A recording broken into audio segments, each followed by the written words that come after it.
Let me bring back Hugh Hewitt.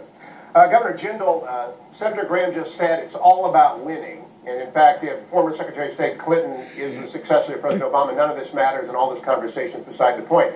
In the Washington elite, they have a habit of saying nice things about each other until election time.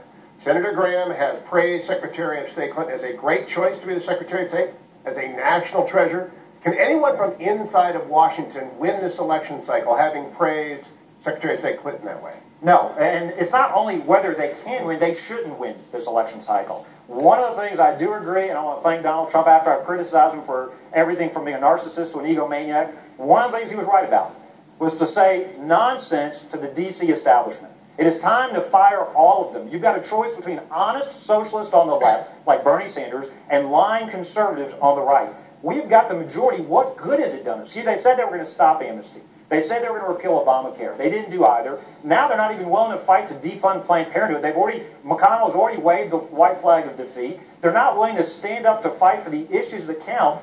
I think it is time to have term limits. I think it's time to have part-time citizen legislators. Let's pay them a per diem instead of a six-figure salary. Stop them from being seven-figure lobbyists. Let's also pay them a per diem for every day they don't go to D.C. Let's keep them out of D.C. Let's make them live under the same rules and laws they apply to the rest of us. Not only shouldn't they be elected, they can't be elected. Let's fire all of them from their current positions. Senator Graham, took a shot at you're having a good debate, but there is this problem of Washington elites and saying wonderful things about each other. I've been called a lot of things, but never elite before. My dad owned a liquor store, a bar, and a pool room.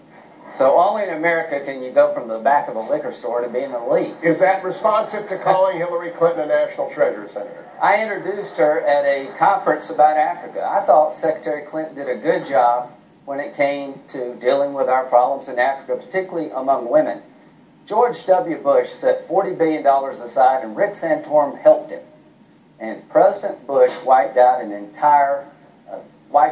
and malaria for an entire generation of young African children. Secretary Clinton did a good job. Here's my problem, Secretary Clinton. Where the hell were you on the night of the Benghazi attack? How did you let it become a death trap to begin with? And why did you lie about what happened to these people? And if you want a new change in terms of foreign policy, don't pick her because she's his Secretary of State. I've got a real good chance of beating her because I don't say things bad about her all the time, just when she deserves it. And her definition of flat broken mind are a little bit different. But Senator, can you go back and forth that way and expect to have an argument with the American people to persuade them about that? Ronald Reagan did a couple of really big things that we should all remember. He sat down with Tip O'Neill, the most liberal guy in the entire House. They started drinking together. That's the first thing I'm going to do as president. We're going to drink more. Two great Irishmen do. They found a way to save Social Security from bankruptcy by adjusting the age